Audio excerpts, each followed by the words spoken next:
السلام علیکم جی. ایک اور فرمائش آئی ہوئی تھی اور اس میں یہ میسج تھا جی کہ کوئی ایسا وظیفہ ہے کہ اگر ہمیں اچانک یا اشد روپوں کی ضرورت پڑ جائے تو ہم کیا کریں. تو اس کا جواب ہے بالکل ہے اس کا وظیفہ.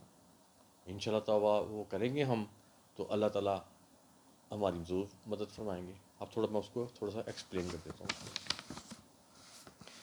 اب آپ سب کو اتنا اندازہ تو ہے کہ بغیر روپوں کے کوئی کام بھی نہیں ہوتا. چھوٹا ہو بڑا کام ہو یا بڑا کام ہو، اگر جیب میں روپیہ نہیں ہے نا تو بیکار. فرض کریں اگر آپ نے فیملی ممبرز ہیں تو کھانے کا ٹائم ہو گیا، یہ کچھ ناشتے کا کھانے کا یا شام کا، اور آپ کو کھانے کے لیے مارکیٹ جانا پڑتا ہے کہ میں لاؤں کچھ بچوں کو کھلاؤں، تو ظاہر اس کے لیے بھی آپ کو کیا چاہیے؟ روپے. خدا نہ خواستہ گھر میں کوئی آپ کا فیملی ممبر بیمار ہو جاتا ہے، فرض کریں اللہ نہ کرے کسی کا ہو، فرض کریں اگر ہو جاتا ہے تو آپ کو پتہ ہے آج کل علاج کتنا مہنگا ہے. اور جب ہم ہاسپٹلائز کر جاتے ہیں، یہ کرتے ہیں وہ کرتے ہیں، فی الحال اگر کہیں جی گورنمنٹ ہاسپٹل فری ہیں وہاں بھی چلے جائیں پھر بھی میڈیسن کی ضرورت پڑتی ہے. تو ان کس کے لیے بھی کیا چاہیے آپ کو؟ روپے. اب گھروں میں بچیاں بھی ہیں بچے بھی ہیں، شروع میں ان کی تعلیم و تربیت چلتی ہے، اس کے لیے بھی کیا چاہیے؟ روپے. جب اللہ کے کرم سے جب وہ بڑے ہوتے ہیں اور ان کی شادیوں کا ٹائم آتا ہے تو پھر ضرورت پڑتی ہے روپوں کی.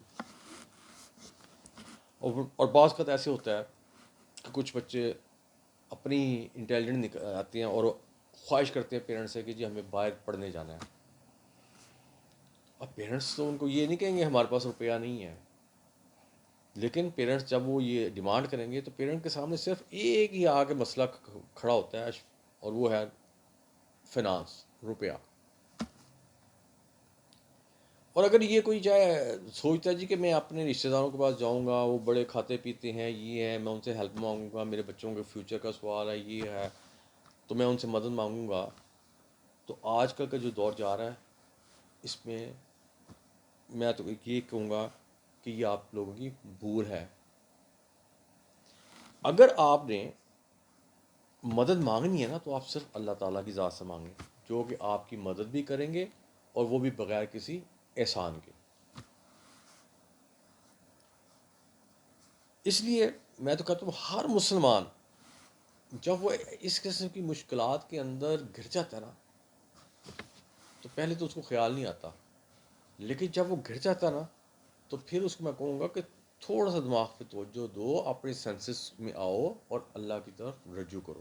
اور یقین کریں کہ اللہ کی طرف رجوع کرنے کے بہت سے طریقے ہیں.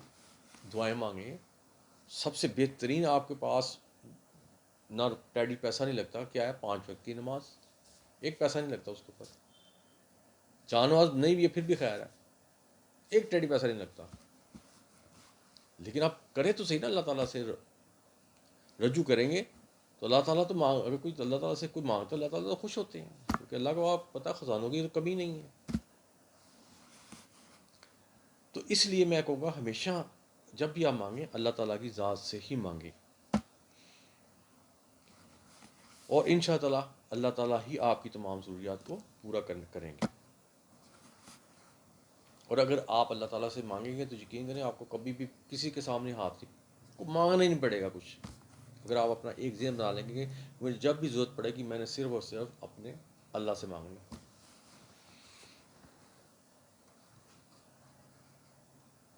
اب اللہ تعالیٰ کا در ایک ایسا ہے کہ جو کہ کبھی بھی بند نہیں ہوتا، کیونکہ اللہ تعالیٰ اونگ تک تو آتی نہیں ہے. اس لیے آپ جب چاہے آدھی رات کو اٹھ کے اللہ تعالیٰ سے دعا مانگیں، اللہ تعالیٰ میں یہ پھنسا ہوں، مجھے مدد چاہیے، تو ان شاء اللہ تعالیٰ کہتے ہیں اللہ تعالیٰ شارک سے بھی قریب ہے، تو اللہ تعالیٰ آپ کی مدد فوراً فرماتے ہیں. اور اس کے اوپر دوسرے آپ چلے جائیں، اگر آپ کا اللہ تعالیٰ کی طرف دھیان نہیں جاتا، آپ کہتے ہیں نہیں یار ایمرجنسی میں فلاں فلاں رشتہ داروں کے پاس جاتا ہوں، وہاں سے مجھے پیسے آرام سے مل جائیں گے، بڑے کانفیڈنس ہوتا ہے آپ کو، کانفیڈنٹ ہو کے جاتی ہیں کہ مجھے پیسے مل جائیں گے. ٹھیک ہے جی، مل جائیں گے. آپ ان کے گھر پہنچتے ہیں، بیلیں دیتے ہیں، دروازہ کھلتا ہے، تو پہلے تو وہ آپ کو وہ سمجھ جائیں گے کہ آدھی رات کو آیا تو ظاہر ہے کوئی مسئلہ ہی ہے. تو کئی رشتے دار تو منہ بنا لیں گے کہ یار اتنی رات کو ڈسٹرب کر دیا ہمیں، ہمارا سونے کا ٹائم تھا، صبح آفس جانا ہے، فلاں یا بزنس پہ جانا ہے. اور اگر کوئی آپ کی بات سن بھی لے گا تو وہ بہانے بہونے ٹال ٹول کے آپ کو واپس بھیج دے گا، یعنی کہ کوئی مدد نہیں ہے. اب یہاں پھر ایک وہی بات آ جاتی ہے، اللہ تعالیٰ کی ذات ایسی ہے جن کے دروازے ہر وقت آپ کے لیے کھلے ہیں، اور اللہ تعالیٰ فرماتی ہیں کہ مجھ سے مانگو، مانگ کے تو دیکھو میں کیا کرتا ہوں. تو اس لیے جب بھی اللہ تعالیٰ سے آپ مانگتے ہیں تو اللہ تعالیٰ آپ کی ہر خواہش کو پوری کرتے ہیں، جائز سجاد جتنے بھی ہوتے ہیں سب کو پورا کرتے ہیں. تو یہ تو ساری باتیں ہو گئی تھیں.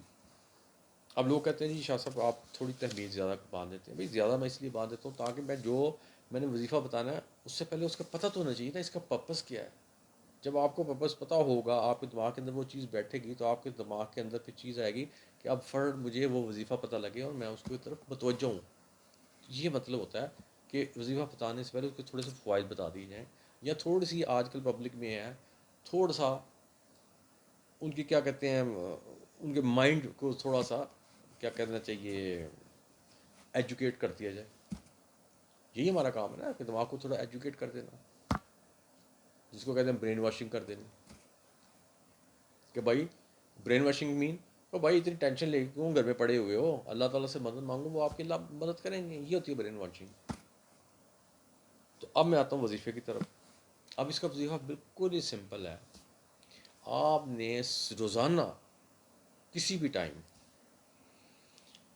100 مرتبہ کیا پڑھنا ہے؟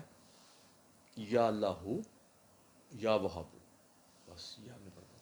اور یا اللہ ہو آپ کو پتہ ہے اس میں اعظم بھی ہے.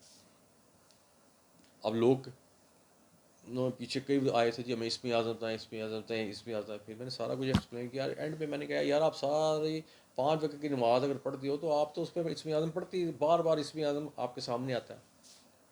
کبھی بسم اللہ الرحمن الرحیم کی صورت میں آ جاتا ہے، کبھی اللہ اکبر کی صورت میں آ جاتا ہے. تو یہ تو آپ کے سامنے ہر منٹ بعد. لیکن لوگوں کو اتنا جب نہ پتہ ہو تو جب بتانے سے یہ صدقہ جاری ہے، بتانے سے اپنا بھی بندے کا بوجھ ہوتا ہے کہ چلو یار میرے سے کوئی تو اچھا کام ہوا ہے، اور لوگوں کی اصلاح بھی ہو جاتی ہے. تو اس لیے میں کہوں گا کہ یہ جو وظیفہ ہے نا آپ نے ڈیلی کرنا ہے، یا اللہ ہو اور یا وہابو، اور اس کو روزانہ آپ نے 100 مرتبہ پڑھنا ہے. بلکہ اگر آپ مجھ سے پوچھیں نا تو میں تو کہوں گا کہ جی آپ نا اس کو اپنی ہیبٹ بنا لیں، یعنی کہ اپنی عادت بنا لیں. اور یاد رکھیں کہ یہ اگر آپ اپنی عادت بنا لیتی ہیں نا تو پیسہ روپیہ کبھی آپ کے گھر سے ختم نہیں ہونا. اب آپ یہ باتیں میری سن تو رہے ہیں، لیکن آپ کو اس کا پتہ جب آپ اس کو امپلیمنٹ کریں گے، جب آپ اس کو کریں گے تب آپ کو پتہ لگے گا کہ ہاں وہ جو چیز بتائی گئی تھی واقعی اس میں وزن ہے کہ نہیں وزن ہے. اللہ تعالیٰ کی تو ہر چیز نام میں وزن ہے، قرآن پاک کی ہر ورڈ میں وزن ہے. اس لیے یہ اگر کوئی یہ تو ہم سوچ ہی نہیں سکتے نا. ہمیں تو صرف یہ ہے کہ جو آپ کو چیز بتا دی جاتی ہے وہ آپ نے ایک عقیدے کے ساتھ، اعتقاد کے ساتھ پڑھنی ہے، اور ان شاء اللہ تعالیٰ آپ کی ہر خواہش پوری ہوگی. اب اگر مجھ سے پوچھے تو میں تو آپ کو کہوں گا کہ بھئی آپ چلتے پھرتے جب بھی آپ کو ٹائم ملے نا، آپ گاڑی میں جا رہے ہوتے ہیں، کوئی گانے یہ کر رہے ہیں، میں تو کہوں گا جب بھی آپ کو ٹائم ملے یا وہابو پڑھتے جائیں. اس سے کیا ہوگا؟ ایک تو ان شاء اللہ تعالیٰ آپ کے رزق میں کمی نہیں آئے گی، نمبر 2 یہ آپ کو گناہوں سے بھی بچاتے رہے گا، یہ گناہوں سے بھی نام بچاتے گی آپ کو. اور ایک چیز یاد رکھیں، تقویٰ بہت بڑی چیز ہے. جو بندہ تقوی کو اختیار کر لیتا ہے نا اس کو پتہ ہی نہیں لگتا کہ اللہ تعالیٰ کس کن نکروں سے رزق نکال کے اس کو دیتا ہے. تو یہ وہ آپ کی فرمائش تھی جو کہ آپ نے مجھ سے پوچھی تھی، اور میرا خیال ہے میں نے کوشش کی ہے کہ میں نے آپ کی فرمائش کو بڑے اچھے طریقے سے پورا کیا ہے. اب اس سے فائدہ اٹھانا آپ کا کام ہے. تو اس لیے میں کہوں گا یا وہابو تو پڑھتے رہے نا، اس کا مطلب آپ کو بھی پتہ ہونا چاہیے عطا کرنے والا، ٹھیک ہے نا. یا وہابو کرتے ہیں تو اللہ تعالیٰ کو پتہ ہے کہ یہ کس نیت سے پڑھ رہا ہے. اور اس کے بعد میں نے آپ کو ایک چیز آخری کہی کہ تقوی بڑی امپورٹنٹ چیز ہے. جو بندہ تقوی اختیار کر لیتا ہے نا، یقین کرے پتہ نہیں اللہ تعالیٰ کہاں کہاں نکروں سے اس کو نکال. سورہ فاتحہ میں یوں ہی نہیں کہا گیا کہ ایاک نعبد و ایاک نستعین، ایسے نہیں کہا گیا، اس کا کوئی مقصد ہے. اس پر بھی آپ غور کریں. تو میرا خیال ہے آپ نے جو خواہش ظاہر کی تھی میں نے اس کو پوری کر دی ہے. تو اس کے ساتھ ہی اب میں آپ سے اجازت چاہوں گا. اللہ حافظ.